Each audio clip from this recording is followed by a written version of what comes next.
ibinalita nila syempre. Ngayon, titignan natin yung nakaraang mga news. Okay? Kasi si Marcos Jr., ang presidente ngayon, Bangag, at si Lisa Tanas ay nakinabang kay Janet Napoles ayon sa aking source. Alright? Ayon sa aking source, nung senador pa lang si Bangag, ay talagang si Lisa Tanas ang kumakamal ng pera from Janet Napoles according to my source. Kung titignan ninyo ang mga balita noong 2016, ito ang headline na Inquirer.net, Bongbong Marcos sued for plunder over pork barrel. Kasabwat talaga siya. Pero malaman natin kung sino ang nagpigil na huwag siyang isama. Mamaya ikukunik natin ito sa pulburon. Alright? Then Rappler, January 24, pork barrel ghost hunts candidate Marcos. 2014, COA tells Bongbong Marcos return 10 million pork barrel. Ayon sa GMA Network, plunder raps filed versus Marcos 2016 over 205 million pork barrel scam. Ang daming article, okay? Rappler, okay, April 6, 2016, group as ombudsman to probe Bongbong Marcos in PDAP scam. So lahat dito, noong mga panahon na yon na hindi pa bangag ang gobyerno, yung mga mainstream media, umaayon na si Bangag Jr. ay kasabwat dito sa PDAP o yung pork barrel o yung tinatawag na ayan, ang tinatawag na pagkamkam nila sa kaban ng bayad. Pork barrel, pangangamkam, ayan, sa ating Priority Development Assistance Fund, supposedly para sa inyo. Babasahin ko lang yung nag-message sa akin noong, okay, tignan natin baka nakikita, okay? Noong August 8, okay? Noong August 8, may isang random personality, random ordinary citizen na kakilala kay Bangag. Okay? So ngayon, ang sabi niya kasi dito sa akin, na meron siyang na ibibigay na information. Okay? Patungkol sa PDAP scam, yung kay Napoles. Sabi niya, please, sabi niya, confidential lang po muna ito, ma'am. Grabe po na kasi talaga ang Bangag na presidente. Sangkot po si Bangag Marcos sa scam. Alam niyo naman yan, nakikita yan sa mga articles. Alright? Okay? So, sinendan niya ako ng mga ng mga list. Hindi ko alam kung saan gato sa I think this is coming from dun sa testimonya o sa affidavit ni Janet Lim Napoles. Kaya talagang expected din ang palalayain si Janet Lim Napoles, si Enrile Papa Absuelto at si Gigi Reyes. Ang sabi niya dito sa akin, okay, Miss Marlica, kaya pala hindi isinama ni Pinoy si BBM, okay? Hindi isinama dun sa pork barrel dahil panahon ni Noynoy yun, di ba? Dahil kasama sa law office ni Liza at Ochoa yung ES ni Pinoy dati. Alright? Kaya pala. So, di ba, sabi niya, kay Nakulong, di ba, sabi niya, kung matatanda si Enrile, si Revilla, at saka si Estrada. Kinasuhan yung 14 na senador at 198 na kongresista. Imagine nyo, this was panahon ni Noynoy. Mga senador, magnanakaw. 198 na kongresista, sangkot. Dapat makuha natin yung mga pangalan nito para hindi nyo iboto sa mga susunod na agad kasi mga putang na nandyan pa rin. Alright, tapos sabi niya, ang sabi ko nga dito sa kanya, Miss Maharlika, ayon kay Napoles, nag-advance ng 10 million si Lisa ang tumanggap. Ayon kay Janet Napoles, ito'y bago sila maabsuelto. Kaya po nung nag-surrender, si Napoles ay sinamahan pa ni Mar Rojas. Okay? Kaya po nung nag-surrender, si Napoles noon ay sinamahan pa ni Mar Rojas sa Camp Crame kasi utos po yun ng gobyerno ni Pinoy. Okay? Dahil nga, talagang malalim na talaga, ang ugat ni Ochoa, based din sa information na nakuha natin, at kay Lisa Tanas, dahil magkasama nga sila sa kanilang law firm, talagang ganyan ang kanila, sandang dikit sila. Kaya hanggang ngayon, nandyan si Ochoa na nag-assistant o sidekick ni Lisa Tanas. Kaya nga, di ba, nagtataka kayo kung ba, nagtataka si J.M. Morales noong 2012, nung panahon na yon, okay, ni Noynoy, ay hindi pinasalma hindi itinuloy yung pag-raid doon sa kondo ni Maricel Soriano na kung saan nagbabangag sumisingot si Marcos Jr. kasi nga ayon kay J.M. Morales, agent ng bayan, yun ay utos ni Ochoa. Kaya naman ngayon, si Ochoa, kahit siya ay appointee ni Noynoy, behind the scene, niloloko kayong mga dilawan na akala ninyo anti-Marcos o ayaw ng panahon ni Noynoy, yung kanyang executive secretary, na ayaw sa mga Marcos na kawatan. Pero ang totoo, magkakasabwat sila. So ngayon dito sa ano na to, sa message na ito noong August na sinend sa akin, na si Lisa Tanas ay tumanggap ng 10 million nung panahong yaon mula kay Janet Napoles. Alright? Sabi niya, mamaya babasahin ko yung mga listahan na isinulat niya. I think kasama ito sa affidavit ni Janet Napoles. Okay. Miss Maharlika, sabi niya dito, okay, nung time ni Pinoy, okay, tumawag po si Pinoy kay De Lima na i-stop ang investigation ng PDAP. Okay? Okay. Ang sabi pa, meron pa nga pong handwritten na computation si BBM sa sharing niya sa PDAP. Okay?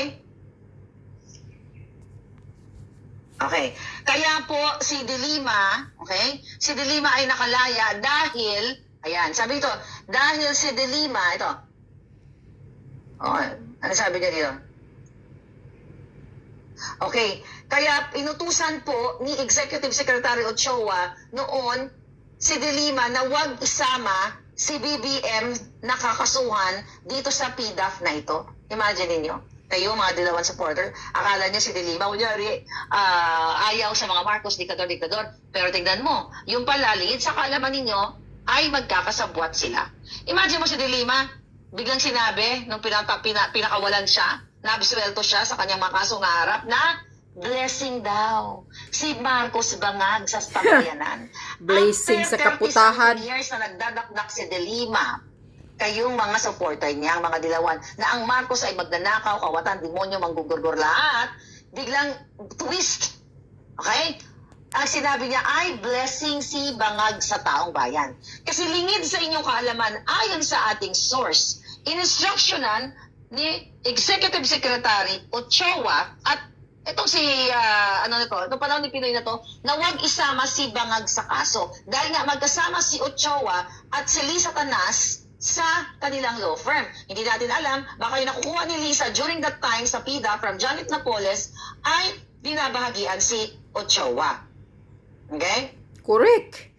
Kaya si Chua, talagang didipindihan, anuhan si Bangag. Sabi niya dito, ito, may binigay actually na pork barrel board exam passers. So dito, ito, sabi niya, itong Ms. Marlica ang mga listahan. Kumbaga, coming from, Inquirer. Actually, from lawmakers under pork exposure to Napoles scam 2006-2011.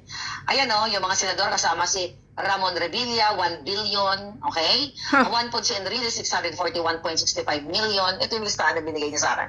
Ito yung binabasa ko palangga. Ayan Alright. Ayan yung mga binabasa ko. Hindi maklaro. Okay, so nakasulat dito ang mga pangalan. Ferdinand Jinggoy Estrada, 585 million. Ang list na sinulat niya, pork barrel board exam passers. Clip from the Philippine Daily Inquirer. Okay, from August 30, 2013. Ayan, I believe kasama to sa kanilang exhibit sa kanilang sa korte. Ang sabi dito, ito yung mga top notchers. 5 top notchers. Si Revilla, 1 billion. Enrile, 641 million. Estrada, 585 million. Jingo Estrada. Ferdinand Marcos, 100 million. Gregorio Onasan, 15 million. Sila yung mga 5 top notchers. So ito po sinend sa atin ng random personality na may kinalaman dito. I believe kakilala niya si Napoles. Okay? Kasi nakakuha siya ng affidavit ni Napoles. Mamaya, basahin natin. Ito yung mga pangalan actually, sino to mga to? Like Rizalina, Lanete, Masbate, hindi ko kilala itong mga taong to. Maybe they're like what? Okay, they are kongresistas. Conrado Estrella, Edgar Valdez. Ang dami, huwag na natin basahin isa-isa. Pero ito yung kanyang testimonya. I think, papakita ko to. I think, ito ay kanyang affidavit. Sabi ni Janet Napoles, number 15, sa abot ng aking naalala, sa kasalukuyan kong kalagayan dito sa ospital ng Makati, ang mga sumusunod na mga senador, kongresista, at kanilang mga agents at ang mga opisyalis o kawani ng implementing agencies ng pamahalaan na nagkaroon ng kaugnayan sa akin at tumanggap ng bahagi ng mga pork barrel. Kaya ito pinalabas si Napoles kasi nga madadamay at binanggit niya na nga dito si Bangag Jr. Okay? It just so happened na nandaya si Bangag, na-elect si Bangag, nabudol tayo, kaya talagang palalayain niya ang si Napoles at ang ibang mga kasabwat para maklear siya. Nakalagay po dito sa affidavit ni Napoles at yung nanonood ngayon sa Sandigan Bayan, alam nyo na legit tong binabasa ko. Okay? Na testimonya. Okay? Ito yan mga palangga. Ayan yan. Sindali. May nag-send. Ayan. Ayan yung testimonya niya sa taas. Ito ngayon. Ayan, ayan, ayan. So anyway, sabi niya dito, okay, sino to? Ayan. Grabe, oh. Kaya wala na talagang matino talaga palangga, oh. Biazon, Rodolfo, ayan. Robert Barbers, yan si Barbers na nasa Huwad Committee, na akala mo nagdunong-dunugan, akala mo walang ninakaw sa bayan. Kasama po siya sa testimonya ni Janet Napoles. Ito actually may initial itong papel na hawak ko, alright? Number 3, si Enrile, okay, 1 point si Enrile, Estrada Jinggoy, Estrada Loy, Gringo Onasan, Robert Jaworski, Lito Lapid, Lauren Ligarda, Ramon Magsaysay, okay, Ferdinand Marcos Jr., Tessie Aquino Ureta, Aquilino Pimentel, Coco Pimentel, Revilla Ramon Jr., Vicente Soto, Villar Cynthia, Villar Manny, kasama pa nga dito nung panahon na yun eh. Pati pa pala si Villar Cynthia. Villar Manny, Cayetano, Alan Peter, okay, Escudero Cheese. Ito po ay nasa testimonya ni Janet Napoles na binabasa ko sa inyo. Alright? Ayan. Ito yung mga pangalan. Ulitin ko, sabi niya sa kanyang affidavit, sa abot ng aking naalala sa kasalukuyan kong kalagayan, dito sa ospital ng Makati, ang mga sumusunod na mga senador, kongresista at kanilang mga agents at ang mga opisyalis o kawani ng implementing agencies ng pamahalaan na nagkaroon ng ugnayan sa akin at tumanggap ng bahagi ng pork barrel. Ano yung sistema nila, di ba? Ano ba yung scheme nila?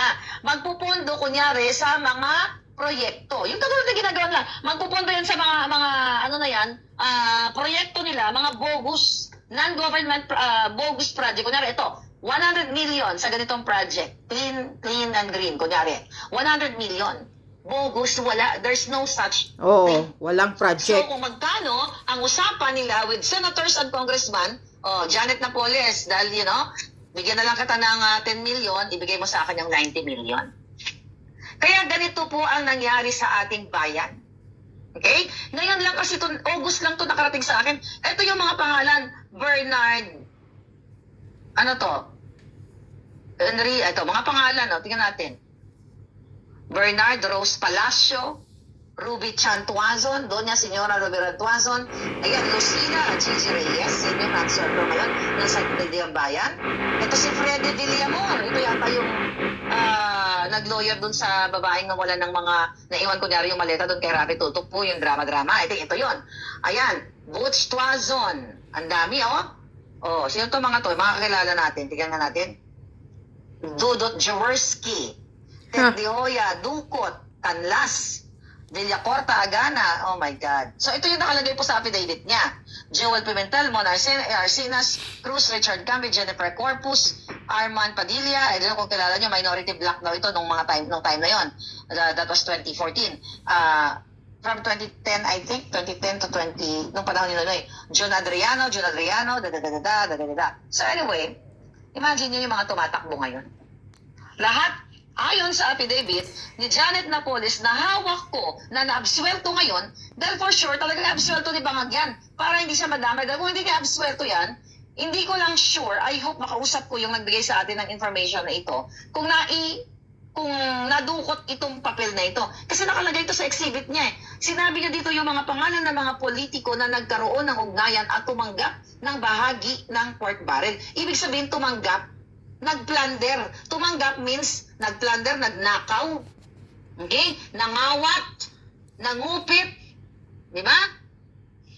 nakakalungkot ang ang ating bayan dahil ngayon parang walang nangyari. So ibig sabihin wala daw, kaya daw sila naabsuelto dahil walang matibay na ebidensya. So ano nangyari dito sa testimonya ni Janet Napoles? Kasi hindi pa nagpapaliwanag yung Sandigan Bayan at hindi pa natin nababasa kung ano yung desisyon. Bakit sila na-absuelto? 4 ang bumoto na i-absuelto itong 3 ito. See? Itong mga pangalan na to, mga politiko at ngayon, tumatakbo pa rin sila. So, Correct. kung talaga ang Pilipino, mga kababayan. Ayan o, Janet Napoles, ito, may signature to eh. Tingnan natin. 12 midnight, 12, may nakasulat. Saan pupulutin ang bayan? Sinend sa akin ng taong ito. And I hope, I message already ng taong ito.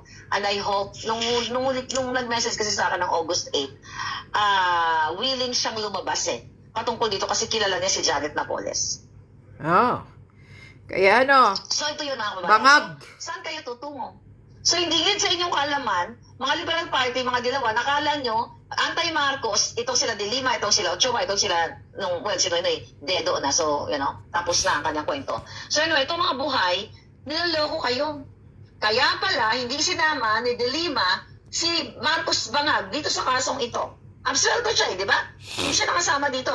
Kasi, kinausap ng law partner ni Lisa Tanas, yan na si Ochoa, dating executive secretary, na huwag siyang isama. So, talagang pinagluloko kayo ng mga putang inang ito. Kaya kawawa talaga Pilipino. Kaya dapat talaga abolish lahat yan. Dapat talaga gurgurin sila at dapat ang pagnanakaw, ang plunder ay may abrupt, right away, gurgur. Kasi ano ang nangyayari ngayon, mga kababayan? Dahil nakatakas after 10 years, nag-antay lang sila, nagtiyaga sila, ngayon nagpa-party na. Remember kung gaano ka-fabulous yung si Napoles na wala namang negosyo. Yung anak niya, naalala ko yun eh, dito sa Beverly Hills, nag-invite ng mga celebrity, ng mga Hollywood, inukupa ang basta bigla ko lang naalala, nung time na yun, na isang bar dito sa Beverly Hills. Diba? Wow. Si Jean Napoles ba yun? Na nung nag-viral ng mga panahon na yun, nag-deactivate sa Instagram. Yung mga yacht, lahat ng mga luxury travel, party, na talagang bonggang-bongga, millions of pesos, talagang sinuflaunt ng anak nila. Oh my God. Pero biglang nag-deactivate dahil talagang nag-comment ang mga taong bayan doon. Kung kasi hindi ninakaw sa bayan ang pera mo, kung ako, ba't ako mag-deactivate? Ba't ko i-deactivate kung pinaghirapan ko yung mga perang niya na pinag-party ko, ba't ako mag-deactivate? But again, mga kababayan, kaya nga hindi na matatapos-tapos ang korupsyon sa Pilipinas at hindi masolba-solba ang problema, ang kahirapan, ang economic instability ng Pilipinas, ay ng Pilipino na walang pagprogreso, kundi ang nagpo-progreso lang ang mga demonyong politiko, kongresista, presidente, senador, mayor, lahat ng mga politicians. Kasi naiipon lang ang pera ng bayan sa kanilang mga politiko. So kayong Pilipino, magdusa kayo. Correct. Magdildil kayo ng asin. Kayong mga nasa healthcare, kayong mga teachers, kayong mga obrero, mga tindero, construction worker, tricycle driver, jeepney drivers, lahat, mga nasa opisina, magtiis kayo sa buhay ninyo. Kasi ayaw nyo mag-speak up. Noon pa. Diba? Ngayon talawak na, pinapalaya na lahat si Sayarot na nasangkot sa illegal tuniladang pulburon, laya. Kaya nga, Kerwin Espinosa, laya. Tatakbo pang mayor. Espinosa, tatakbo sa Leyte. Lahat ng mga self-confessed na mga kawatan o sangkot sa pulburon. Pinapalaya lahat ni Marcos Jr. Saan ka nakakakita? Only sa bangag. May narinig ba kayo na isang plunderer ay pinagbayad o nakulong o nahatulan? Wala. Kasi mismo ang nagpapatakas ay plunderer. Sino kaya itong 4 na hurado sa Sandigan Bayan? Kailangan malaman natin yung 4 na yon, mabalatan ng yung kanilang mga pagkatao, di ba? Kasi na malinaw sa affidavit ni Napoles, nakasama si Bangag. Ngayon lang natin nalaman. Actually, August lang. August lang of this year na may nag-message sa akin. Kaya pala hindi kasama si Bangag. Kasi utos pala, influensya pala ni Ochoa. Ayon dito sa information na yon. At alam ni De Lima, in-instructionan si De Lima na wag isama si Bangag. Kaya nga, di ba, pag upo ni Bangag, absuelto si De Lima, biglang boom, si Marcos Jr. ay blessing ng Pilipino. Now you know. Kaya Sabi ni Nani N, i-lifestyle check ang mga hurado. Yan na Kaya nga kailangan niyo silang tanggalin. Kasi Kawawa. lahat ng mga nakapaligid kay Bangag, pag nagkaroon ng Truth Commission, kapag nagkaroon ng change of government, whoever, dapat panagutin lahat, pati mga scammer na mga designer, mga kamag-anak, yung mga nagpa-party dyan sa Goldenberg, lahat ng mga backless dyan na nakikinabang sa kaban ng bayan, i-lifestyle check at ipasuka lahat sa kanila ang perang ninakaw nila. At itong mga itong mga kongresista, itong mga nayupak dyan ngayon, current, previous, mga wala na o yung iba natsugi na sa kananakaw, ipinasa nila yung torch ng pagnanakaw sa kanilang mga pamilya, dapat ipasuka sa kanila lahat ang ninakaw nila. At sino lang makakagawa niyan? Kahit magdak-dak-dak si Marlica dito at wala kayong gagawin, mga palangga, forever hanggang sa dulo-dulo ng kapu-apuhan ninyo, imol manggihapon. Purdoy manggihapon. At itong mga politikong ito na ngayon ay nagkakamakaman na sila sa pagtakbo ay sila ang mamamayagpag. Ang kanilang mga anak mag-aaral sa mga tanyag na eskwelahan sa iba't ibang bahagi ng mundo gamit ang pera ng bayan. Samantalang kayo, patuloy ipapasa ninyo sa inyong mga kapu-apuhan ang kahirapan, ang paglilimahin. Kasi ito yung impact. Ito ang dahilan kung bakit pahirap ang Pilipino dahil pinapabayaan ninyo. Baliwala kayo kasi your paninindi, ang nasa utak ninyo, ay pare-pareho lang yan. Sayang na yung laway natin yan. Kaya nga. Sayang na yung laway mo dyan. Dakdakan ng Mga duwag ang karamihan. If that is your paniniwala, mga palangga, if that is your stand, Mentality. sa buhay ninyo, then i-enjoy ninyo ang kahirapan ng Pilipinas. Enjoy ninyong magdildil, araw-araw noodles. Tuloy-tuloy ang sahod. Quick yaw. 100 years old. Ano pa ina-advise niyan? Well, sila magkakasabwat. Kaya kawawa talaga kayo. Kaya itong mga politikong ito, mga kababayan, sila, sabi ko nga sa kanila, umiikot ang pera ninyo. Nakita nyo naman, si Kimbo, si Abante, si Migaon, si Fernandez, lahat sa mga politiko, puro designers. Ang sweldo ng mga yan, sabihin na natin, ipagpalagay na lang natin. Kasi nasa 300,000 ang sweldo ng mga yan. 300,000 ang sweldo. Di pa rin Kung yan kasya. ang sweldo nila lang, hindi sila makakabili ng ganyang mga mamahaling sasakyan, sports car, mga resort at kung ano pa, pagpapaaral sa kanilang mga anak sa iba't ibang panig ng mundo, gamit ang pera ninyo. We're not only talking Congress.